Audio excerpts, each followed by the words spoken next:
بسم اللہ الرحمن الرحیم۔ السلام علیکم عزیز طلبہ و طالبات، امید ہے کہ آپ خیریت سے ہوں گے۔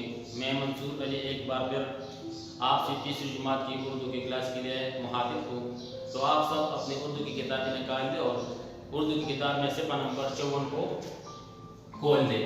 صفحہ نمبر 54 پر ہمارے ساتھ ایک سبق ہے جس کا نام ہے اسکردو کا ہوائی سفر۔ اسکردو کا ہوائی سفر۔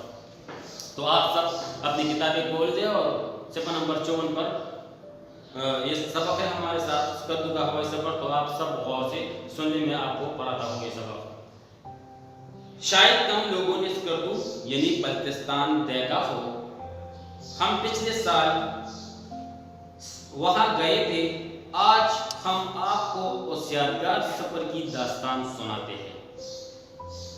خاندان والوں نے فیصلہ کیا کہ ہم ہوائی جہاز سے جائیں گے۔ ہم نے اسلام آباد سے اسکردو کے لیے نشستیں مختص کرائے۔ اسکردو جانے کے شوق میں ہم پرواز کے وقت سے کافی پہلے اسلام آباد کے ہوائی اڈے پر پہنچ گئے۔ اسکردو ایک چھوٹا جہاز جاتا ہے جو وادی کاغان کے اندر اڑتا ہوا درہ بابوسر پار کرتا ہے، پھر دائیں ہاتھ موڑ کر دریائے سندھ پر اڑتا ہوا اسکردو کے کھلے میدان پر پرواز کرتا ہے۔ ہم جہاز کی کلکی سے لگے بیٹھے تھے اور نیچے کے دلکش منظر میں کھوئے ہوئے تھے۔ جہاز چونکہ زیادہ اونچائی پر نہیں اڑ رہا تھا، اس لیے نیچے سب کچھ صاف دکھائی دے رہا تھا۔ ہم دریائے کنہار پر اڑتے ہوئے وادی کاغان میں داخل ہوئے۔ دونوں طرف اونچے برف پوش پہاڑ تھے جو دھوپ میں چمک رہے تھے۔ تھوڑی ہی دیر گزری تھی کہ دائیں طرف ایک اونچی چوٹی نظر آئی۔ یہ ملکہ پروت تھی۔ پھر جو نیچے دیکھا تو نیلے پانی سے بھرا ایک بڑا سا پیالہ نظر آیا۔ اس کا پانی شفاف تھا۔ یہ جھیل سیف الملوک تھی۔ جہاز آگے بڑھا تو جھیلوں کا ایک سلسلہ ہمارا منتظر تھا۔ یہ جھیلیں سیف الملوک سے چھوٹی ہیں۔ ان میں سے اکثر کا پانی گہرا نیلا اور بعض کا سبز ہے۔ یہ نیلی اور ہرے پیارے فضا سے دیکھنے پر جادو نگری کا منظر لگتے ہیں۔ جہاز درہ بابوسر کے اوپر اڑ رہا تھا۔ نیچے دیکھنے پر یہ لگتا تھا کہ جہاز زمین سے لگا ہوا اڑ رہا ہے۔ درے سے گزر کر اب ہم چلاس کے علاقے میں داخل ہو چکے تھے۔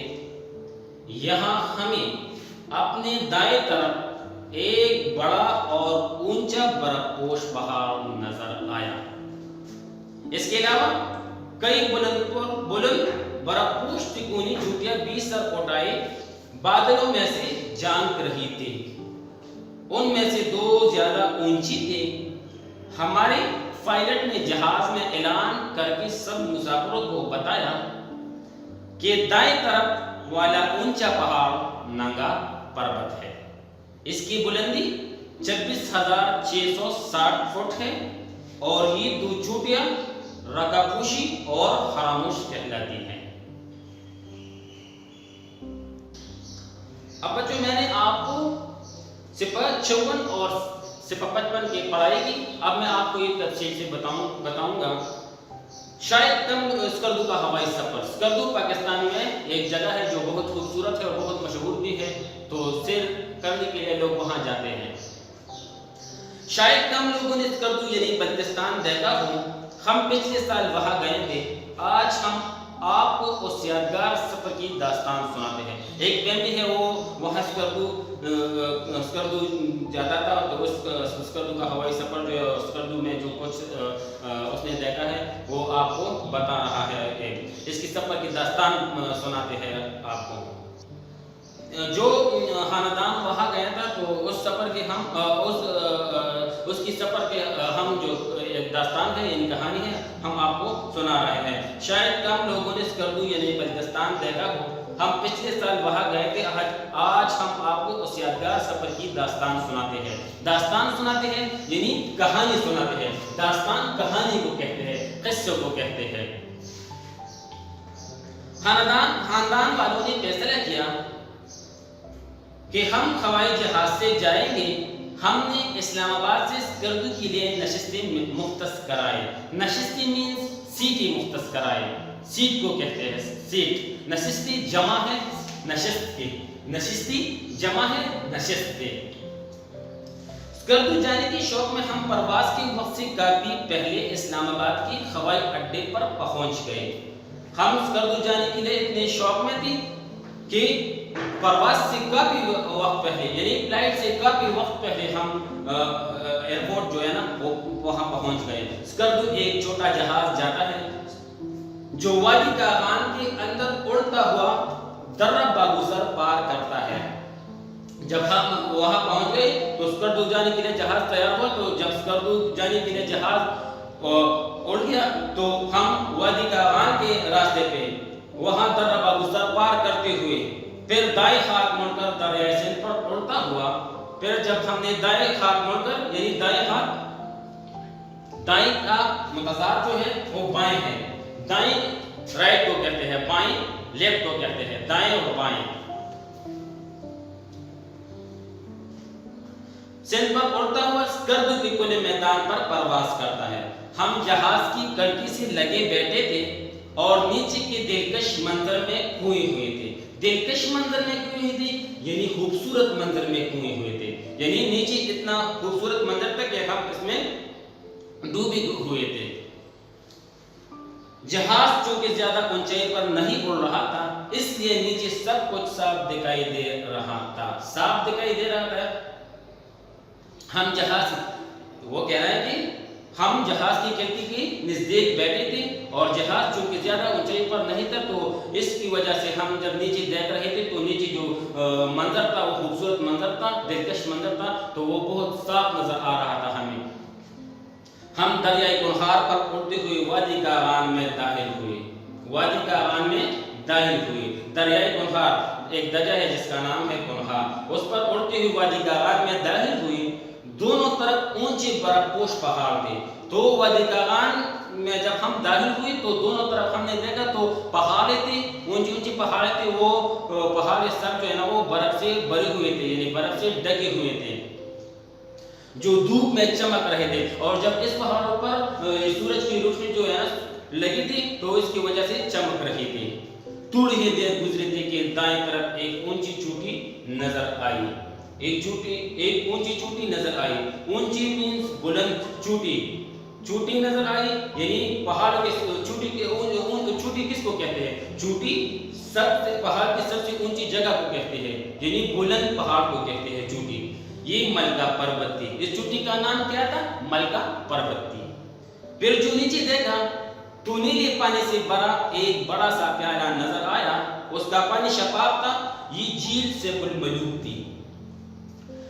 جب ہم نے نیچے دیکھا پھر تو نیلے پانی سے بھرا ایک بڑا سا تو ایک جھیل تھا جس کا نام تھا سیف الملوک، تو اس کا پانی اتنا شفاف تھا کہ ہم سمجھ گئے کہ نیلے پانی سے ایک بڑا پیالہ ہے۔ جہاز آگے بڑھا تو جھیلوں کا ایک سلسلہ ہمارا منتظر تھا۔ جہاز آگے بڑھا تو جھیلوں کا ایک سلسلہ ہمارا منتظر تھا۔ سلسلہ یعنی ترتیب منتظر تھا، ایک زنجیر تھا۔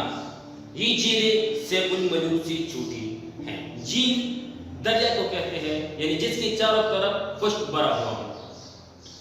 جھیلیں جھیل کی جمع ہے، جھیلیں جھیل کی جمع ہے، جھیل واحد ہے اور جھیلیں جمع ہے۔ جہاز آگے بڑھا تو جھیلوں کا ایک سلسلہ ہمارا منتظر تھا۔ یہ جھیلیں سیف الملوک سے چھوٹی ہیں یعنی یہ سب جھیلیں جو ہے نا وہ جھیل سیف الملوک، ایک جھیل ہے جس کا نام سیف الملوک ہے، اس سیف الملوک جھیل سے یہ باقی جھیلیں جو ہے نا وہ چھوٹی ہے۔ ان میں سے اکثر کا پانی گہرا نیلا اور بعض کا سبز ہے۔ ان جھیلوں کا پانی اتنا صاف ہے کہ بعض جھیل کا پانی جو ہے وہ گہرا نیلا ہے اور بعض کا جو ہے نا وہ سبز ہے۔ یہ نیلے اور ہرے پیارے فضا سے دیکھنے پر جادو نگری کا منظر لگتے ہیں۔